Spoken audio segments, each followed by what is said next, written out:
Šiandieną sveikinuosi su tais, kurie mėgstate dirbti su audio aparatūra arba video aparatūra, tie, kurie turite vlogus arba rašote savo audio arba video podcastus.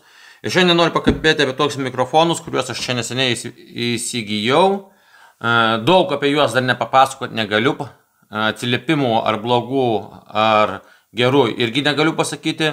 Kol kas esu patenkintas tuo, kad esu nepririštas prie telefono, esu nepririštas prie kameros, neturiu papildomų ant savęs laidų, neturiu laikytis tam tikro atstumo. Vienu žodžiu, rankos laisvos, pats laisvas, galiu kažkur toli judėti, tiek dirbtuvėse, tiek namuose, tiek kažkur tai lauke ir taip toliau ir panašiai. Kalbu šiandien apie du komplektai, nes kodėl du? Nes komplektai yra du mikrofonai, Rode Wireless 3 kartos mikrofonai. Kuo jie ypatingi, informaciją galite rasti internete.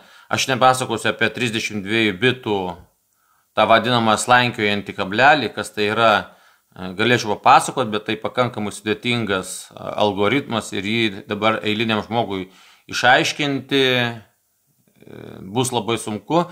Galiu pasakyti tik tiek, kad tai yra dinaminis diapazonas, garso dinaminis diapazonas, taip, tarp tyliausių ir garsiausių įrašo vietų. Mes jas galim nesunkiai išlyginti, neprarasdami kokybės. Tai yra ten kur mes, jeigu rėktume, mūsų balsas būtų, jeigu tai vaizduotume kažkokio tai garso programoj, būtų nupjauta amplitudė, arba jeigu tai būtų kažkoks tylus garsas, jisai įsirašytų tyliai ir jį iškėlus įsikeltų ir triukšmai ir taip toliau ir panašiai. Tai šiuo atveju šitas mikrofonas leidžia rašyti be garso nuostolių. Bet tai nenoriu aš kreipti didelio dėmesio. Šiandien tik tiesiog papasakosiu, iš ko susidaro komplektas ir techninius visus parametrus paliksiu vaizdo įrašo aprašymą, galėsite pasiskaityti. Na ir trumpai papasakosiu komplektaciją ir pamėginsim padaryti kažkur tai lauke garso įrašą. Kodėl lauke? Nes, manau, patalpoje skambės tas mikrofonas įprastai, manau, gerai, kaip ir dabar įrašas vyksta su mano Rode mikrofonu, apie kurį aš dabar neatsimenu, ar turiu padaręs vaizdo įrašą. Nuorodą taip pat rasite vaizdo įrašo aprašyme. Gerai, dabar bėgame prie komplektacijos. Angliškų terminų nenaudosiu, aš pats jų nemėgstu. Tai iš ko susideda komplektacija? Komplektacija pirmiausiai susideda iš 2 mikrofonų arba 2 siųstuvų ir 1 imtuvo. Siųstuvai yra segami prie jūsų pašnekovo, tarkim, jūs rašot interviu, tai 2 žmonės kalbasi. Tai vieną, tarkim, siųstuvą aš segu prie savęs. Štai jis atrodo taip. Kitoj pusėje matome yra segtukas, taip, prisegt prie mikrofono prie rūbų. Toliau viršuje yra mygtukas. Mygtuko pagalba mes galime paleisti mikrofoną, atskirai rašyti kaip diktofoną.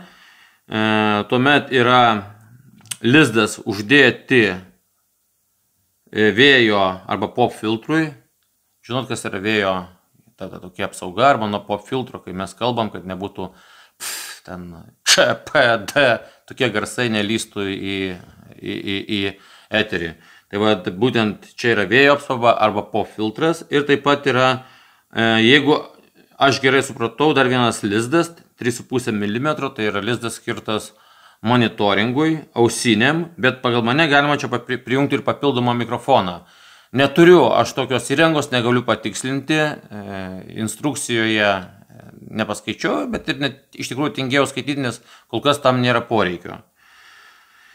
Taip pat čia yra Type-C lizdas šone, jame galime mes prijungti Type-C lizdą arba šitą daiktą prijungti prie telefono arba prie kompiuterio ir eksportuoti esamus viduje įrašytus failus į kompiuterį arba į kitą kažkokią tai laikmeną.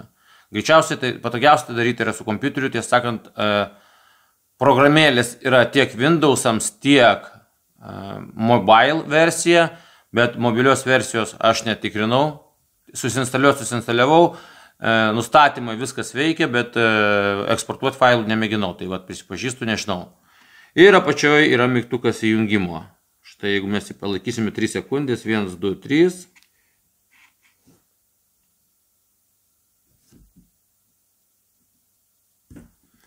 Matote, užsidegė 2 indikatoriai, vienas rodo, kad yra įjungtas įrenginys, o kita lemputė viršų mirksi.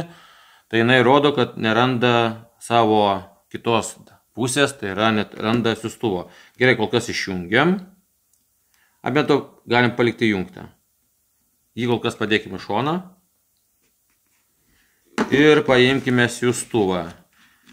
Nes antras mikrofonas mūsų nedomina. Dabar siųstuvas. Siųstuvas yra štai toks. Štai čia. Apačioje irgi yra įjungimo mygtukas. Neaukštinkojam rodo, įdomu. To pažiūrėsiu kamerą. Aukštinkojam kažkodėl tai rodo jo. Taip turėtų būti. Tai dabar jūs turbūt matote jau, kad... Kur čia tas lemputė mano? Va.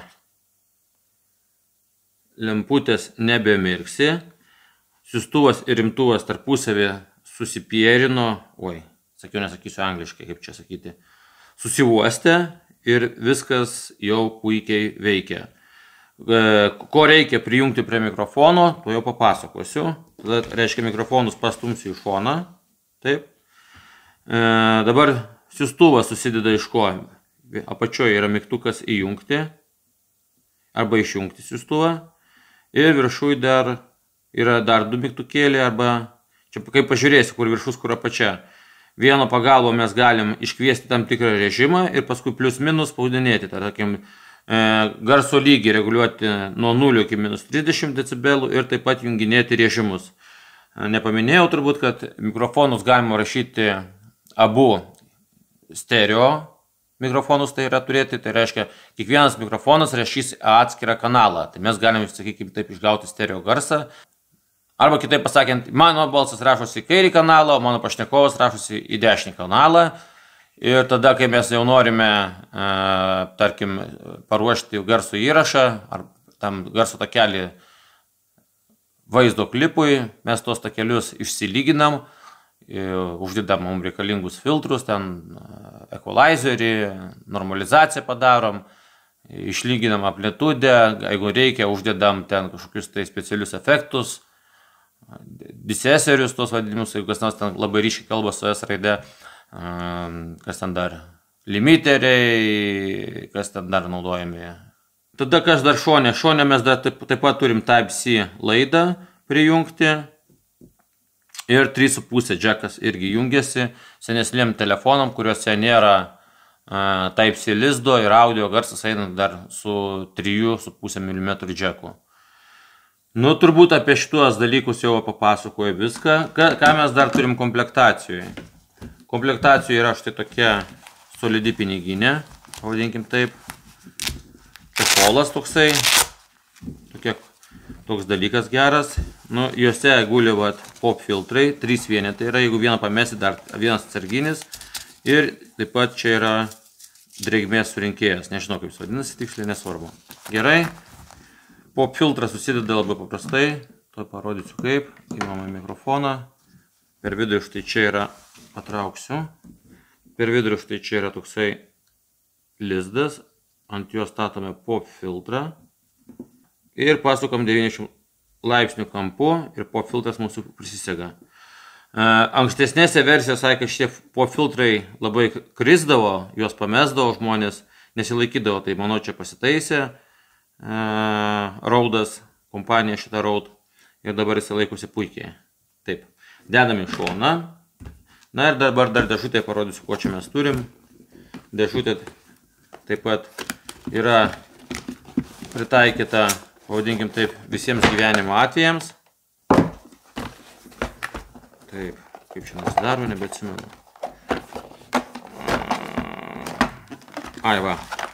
Tai va, tai joje yra dar, jau sakiau, 3,5 mm, ten tie mikrofonai skirti prijungti prie kamerų, nes dažniausiai kamerose turbūt gal šiuolaikinis yra jau Type-C lizdas. Aš tiesą sakant nežinau, nes neturiu jų. Toliau vienas lizdas yra skirtas Apple telefonams prijungti, bet šiuolaikiniai jau Apple įrenginiai turi Type-C lizdus ir Type-C laidukas ir daugiau laidų nėra. Bet visi 3 laidukai yra visoms jungti, visiems gyvenimo atvejams jie tinkami. Taip, instrukcija, neskaičiau, čia kelių kalbų, lenkų. Nu, pasižiūrėsim.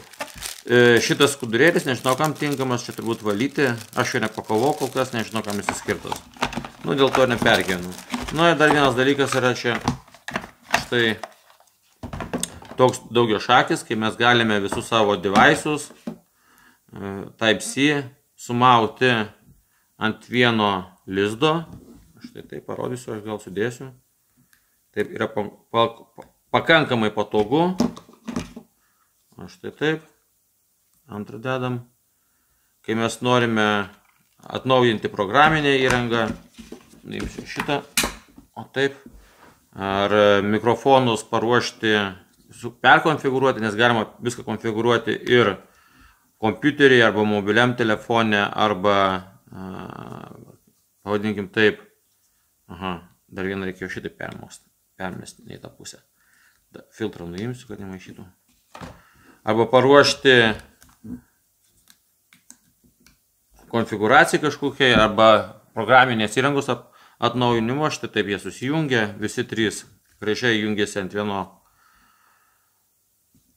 šokotuvo, turbūt taip reikėtų sakyti. Ir tada prijungus čia USB lizdą, tai šitoj vietoj, tarkim Type-C, ir kitoj vietoj, jeigu būtų ne Type-C, o USB, mes jį jungiam prie kompiuterio. Priminsiu, programėlė vadinasi Road Central, ją galite atsisiųsti iš Google Play. Na, o dabar kas mums belieka, eiti į lauką ir pamėginti rašyti testą. Garso šiame vaizdo įraše neapdorosiu, paliksiu koks yra garsas prie vieno Rode mikrofono ir prie kito. Šiuo metu aš sėdžiu nuo mikrofono per gerą pusmetrį. Jeigu taip ištiesiu ranką, pažiūrėsim, maždaug. Jo, kažkur per pusmetrį gerą, gal per 60 cm, 58 kokius. Tai va, čia dabar kalbu aš į kryptinį mikrofoną, tai kryptinis mikrofonas, tarp kitko, rašo, tarkim, viena kryptimi, tai liaudį dar vadinama patranka, o šitie mikrofonai yra 360 laipsnių veikia, rašo viską, ką girdi aplink savo aš, pavadinkim taip. Tai va. Dabar aš bėgu į lauką ir rašysiu jums garsų iš lauko, patestuosim šitos mikrofonus, o apie programėlę daug papasakoti negaliu, ten viskas labai, viskas labai aišku ir eiliniam vartotojui jokių sudėtingų veiksmų ten nėra ir ten bet kuris truputėlį nusimanantis apie garso įrašus, apie mikrofonus, visus parametrus labai lengvai nusistatys. Nu ką, keliaujam į lauką. Šiuo metu esu aš Pavilnio regioniniam parke ir testuoju mikrofoną, kaip rašo lauke. Oi, oras puikus, gražu, šilta. Dabar nutolsiu nuo kameros kokį 50 metrų ir pažiūrėsim, ar mikrofonas rašo dideliu atstumu, nes gamintojas deklaruoja 250 metrų. Aišku, aš galiu nueiti van ten toli, bet aš nemanau prasmės, ar mes tokiu atstumu filmuosime objektus dar su mikrofonu. Tai manau, kokį 50 metrų paeisiu ir bus gerai. Nu, dabar esu jau nutolęs gerų, nežinau, 50 metrų, gal 60, o dar einu atbulas. Tikiuosi, nekrysiu niekur. Va, puikiai turbūt mane girdit, apsisuksiu. Viskas turbūt, tuo testą ar baigsim. Jums visiems linkiu gerų podcastų, gerų vaizdo įrašų, gero garso. Likite sveiki, laukit naujų vaizdo įrašų. Iki.